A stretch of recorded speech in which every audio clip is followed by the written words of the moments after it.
Peace and joy, guys. Welcome back to another video. Drumheller Farms. The ground is frozen this morning. Got down to about 20 degrees. So I'm going to take advantage of that frozen ground and I'm going to haul some bales down to our lease farm where our cattle are spending the winter. We're moving them across every field, spreading fertilizer from their butt manure, spreading hay, really just putting a ton of carbon down on the land. We got about 2 fields to go. I think it's going to work out just perfect to where we're going to basically fertilize each field around there. So come along with me today. Chickens are coming tomorrow morning. I've got to get prepared for them. I've got the brooder setting up by the house. I'm not set up yet with the lights and the waters and all that stuff. So that's another thing on the agenda. Check this out. I got my containment tank set finally. They're right this time. They're plenty big enough. These are 500-gallon septic tanks actually, so they actually will hold more than how much fuel's in there. So now I just got to get them fueled. All right, let's go get this tractor started up. Already got the trailer hooked up back here, ready to go. Cycled the glow plugs a couple times. Nice.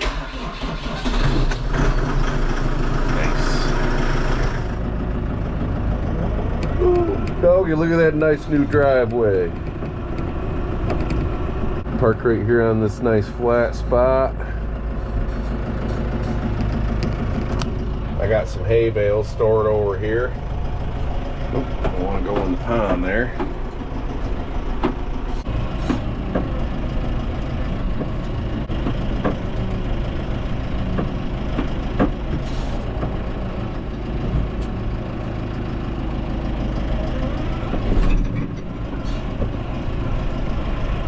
Well, you can see these bales stored really nice.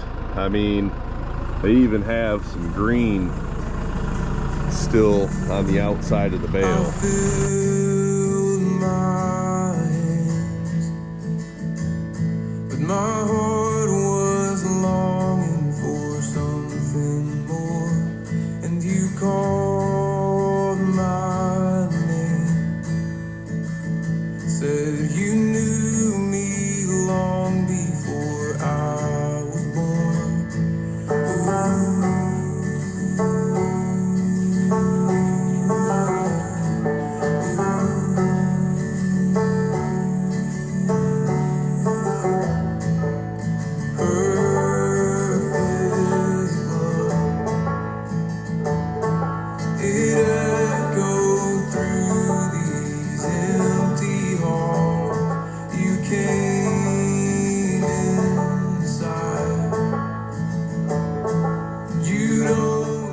All right, I think Allison's got some coffee for me here in the house. Ah, oh yeah, bud.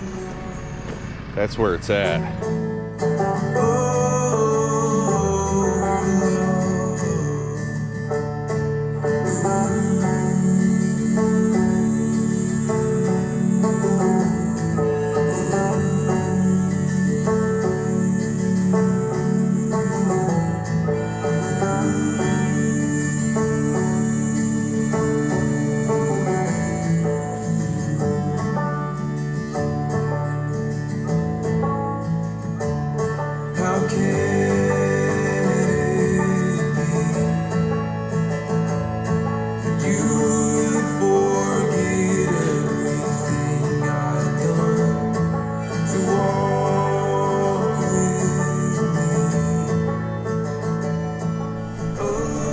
Well, I'm gonna haul probably another 2 loads here. Sun's supposed to be coming out and it's gonna warm up above freezing, and then we're gonna have a muddy mess. All right, guys, well, it's starting to warm up here and the ground's getting soft. You can kind of see what I'm doing out here to this pasture. I got about 43 bales out here, so that's really enough to get me real close to about a month, so about 30 days, and I think we'll be going grazing there pretty soon after that, if not before that. You see some of these lesser quality bales that I pulled off. And then I've got some really good quality bales over there, and then I've got some grass bales over there. So I'm feeding 2 bales one day, 3 bales the next, so essentially 2.5 bales a day. And I bring a bale down with me with my Gator and Greg Judy bale unroller every day, so that's why I'm getting a little more days out of this many bales. But basically my thought is on the day that I feed 3 bales, I'm gonna feed that 3rd bale is gonna be the lesser quality bale, just to get rid of some of these. Looks like I'm gonna have plenty of hay this year, but you know, just to kind of get through some of these bales that are a little lesser quality that I bought at a pretty good deal in kind of a little bit of a panic, because we had a drought last year around here, and there was a lot of people that they were just acting real funny about hay. So I just went ahead and bought as much as I could right off the rip, so I didn't have to worry about it later on in the year. And I did end up picking up some really good quality bales towards the end of the year, just to have on hand as well. But we're gonna be calving pretty soon, so it's not a bad idea to have a little lesser quality, just because fat cattle don't calve very well. You know, I don't want my cows to be skinny or anything, but at the same time, I don't want them so fat that we have problems calving. I've learned that lesson one year, and it wasn't good. And our brooder's a pretty nice setup. We don't really have problems with death inside our brooder. You know, the normal amount of deaths, a few. Normally our first batch or two, we might only see 1 or 2 deaths in the brooder for you know, a couple hundred chickens. So let's get this brooder set up, and I'll explain to you guys the brooder, the brooding system, and you know, give you a quick rundown on everything we got going on. Well, to those of you who have not seen this before, which I'm sure most of you have, this is our brooder, and this is a mobile brooder, which means when it's time for chicks to go out on pasture, all we have to do is hook up to this with our side-by-side and run it out to the pasture. That's the reason why we have a mobile brooder.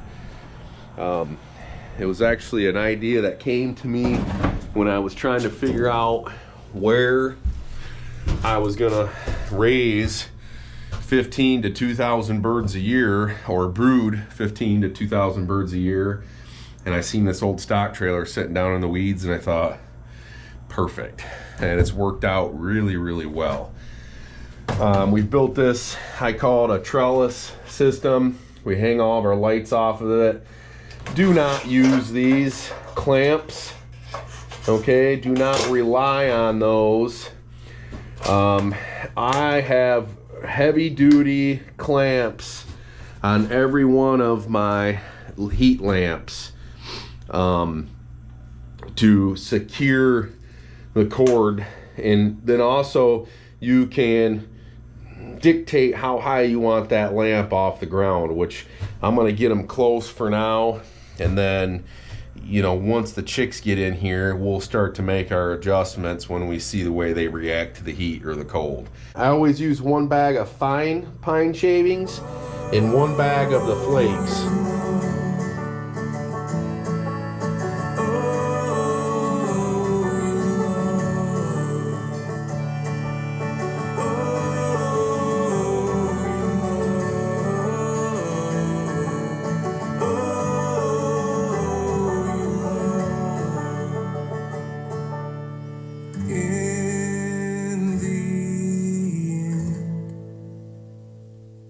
When our clothes at last All right, just plugged a couple lights in and found out that I got 2 of them that ain't working. So done this a time or two, you know. Every year you get a little more efficient, you learn a little bit more, you're a little more prepared. You know, the first year I did this, I was very cautious. Made sure I did everything just right, you know, was worried about them having too much heat, not enough heat, you know. And now, this being our third year, raising somewhere between 1,500 and 2,000 birds a year, you know, by far I'm no expert, but I've got it pretty well down to know what I gotta do. All right, I'm pretty much ready here for chicks. You can see what I've done here is I've wired up this trailer with plugs all the way down, and I can clamp those lights anywhere in this trailer that I want, really, with those plugs kind of being everywhere. I like to start with two different style feeders. I use these smaller feeders, both this style. That's what I start the birds on because they're so small they can get right in there and eat them. This will deter them from standing in there, as well as these. And then I use these smaller waterers. I've got about a half a dozen of those, and about a half a dozen of each of these. And as they get older, increase their trough feeders to something a lot bigger, and then I'll put on their Plasson auto waterer, which I normally do even when they're smaller, but right now we're getting kind of some cold temperatures, so I'm not going to worry about putting that in here until the chicks are here and they're consistently with their lights on in here to keep things from freezing. I also will throw some soil on there, and I think that's why we have such good success with chickens not dying in their brooder, is because you know, I think that kind of gives them a natural antibody. I also have a regular light in here where if I come out at dark I can check on them, turn on the white light. The fan won't be used until it gets cold temperatures, but it is really nice. It sucks in air through this vented back as well as this, and it pushes it out the vents in the front, which I'll take you out there and show you. All that wiring comes down to a plug right here, so that wherever I pull this brooder, all I gotta do is plug it in. All I gotta do is have a power source, and I've brood 300 chickens in this thing easily. Now in the past, whenever I've done turkeys, I've always separated them from the chickens when I'm brooding them. This year, I'm not gonna do that. So hopefully I'm not asking for disaster. I don't know. Last time I thought keeping their feed separate and stuff. I don't know. I'm just gonna see where it goes. If anybody has any comment on that, if you say, hey, don't do that, comment down in the comment section and let me know. I'm gonna close up their ventilation system here. So last year I put a divider right here, and I brewed the turkeys over here and the chickens over there. I don't know. I might change my mind on that. I might do a little research and see if that's a bad idea, but that's kind of been my plan. Basically, we're ready for chicks. You know, fill up waters, fill up the feed, which are feeds right there, so that's going to be really easy to fill that up. You can see I've got boards in the corners, and this is rounded in the front. That's basically because you don't want any 90 degrees for your chicks. They tend to pile themselves in the corners, they pile up on one another, and then they kill each other. I've not had that problem, but then again, I've never had any 90-degree corners. So that could be the reason why. That's that, guys. Alrighty, chore time. Got a bale loaded up right now. We're gonna go get these cattle fed. And then I've got me some ribs on the grill. Some Drumheller Farm pasture-raised pork ribs. And I can't wait to dig into those. The first time I've done any of our own ribs. And I gotta tell you, that pastured pork we raised, man, wow. I figured it up the other day.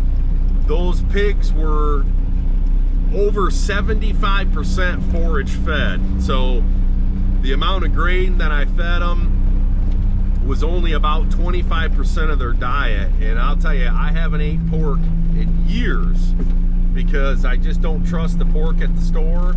And it's just the nastiest stuff in the world. And you know, now pork has become a part of our diet again because that pork that we raised is amazing. So if you haven't had pork because this, you don't trust the stuff at the store, hop on drumhellerfarms.com, hit our easy and convenient shop now button and add to cart. Pick yourself up some Drumheller Farm pasture raised pork.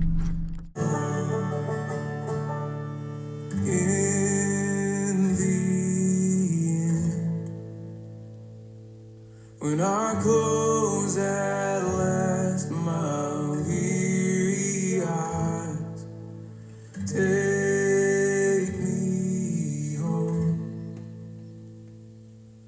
to be with you in paradise.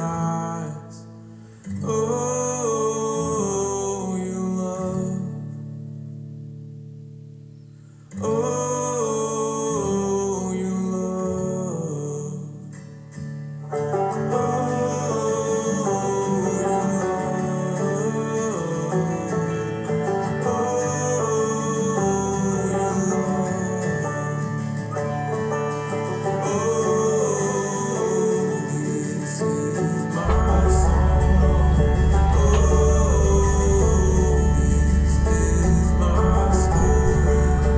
nice and green that is. Real good stuff. This guy, he's cool.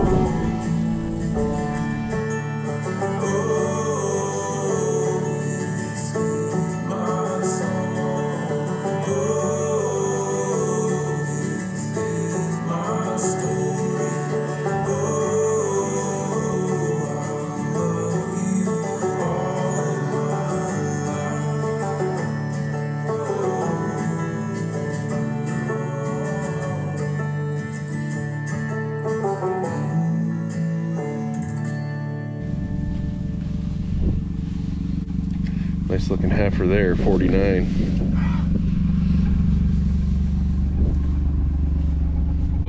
I appreciate you guys watching the video. Stay tuned because chicks are going to be coming on the farm next.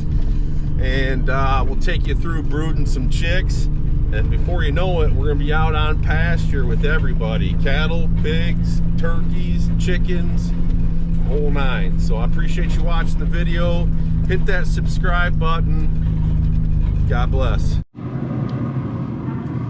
Oh, buddy. I'm gonna get these babies wrapped now.